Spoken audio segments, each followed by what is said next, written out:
Ever feel like you're not good enough, even when you are? Have you ever looked around at work or school and thought, I don't belong here, or they're going to find out I don't really know what I'm doing? Even though, on the outside, it looks like you're doing just fine? If that sounds familiar, you're not alone. What you're experiencing has a name: imposter syndrome. Imposter syndrome is the persistent feeling that you're not as competent or capable as people think you are. It's that inner voice whispering that you're not enough, that you've somehow faked your way into success, and that it's only a matter of time before everyone finds out. And here's the tricky part: it's not based on reality. No matter how many accomplishments you rack up or how much positive feedback you get, imposter syndrome makes you feel like you're still not good enough. But here's something that might surprise you. Imposter syndrome doesn't only affect people who are just starting out or struggling. In fact, it's incredibly common among successful people. Even well-known figures at the top of their game, with huge accomplishments, can still experience those same doubts.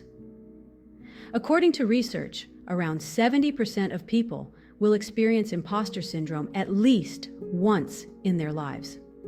It's especially common among high achievers, people who set high standards for themselves, just like you.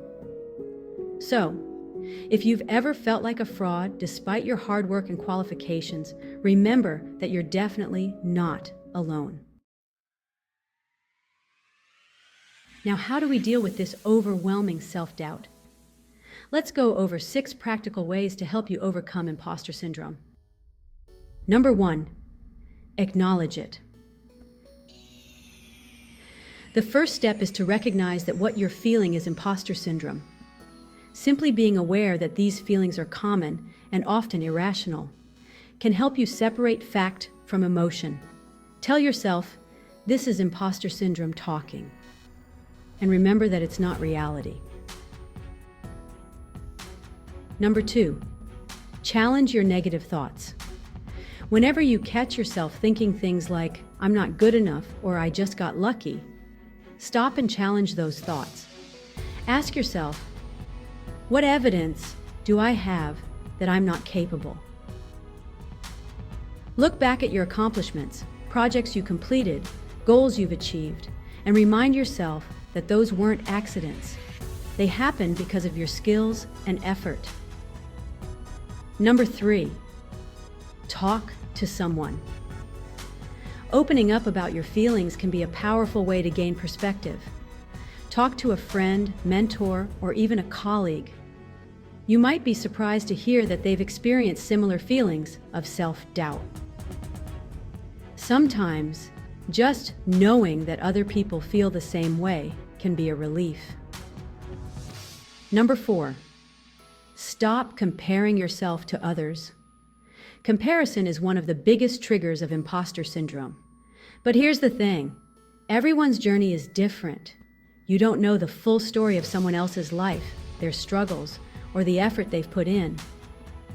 Focus on your own progress and nurture your unique strengths. Number 5, celebrate your wins, big and small. Speaking of celebrating, don't downplay your achievements. Whether it's something big, like a promotion, or something smaller, like completing a challenging task, give yourself credit. Every step forward is worth recognizing, and it's proof that you're capable. And finally, number 6, be kind to yourself. We can be our own worst critics, but success doesn't mean you have to be perfect.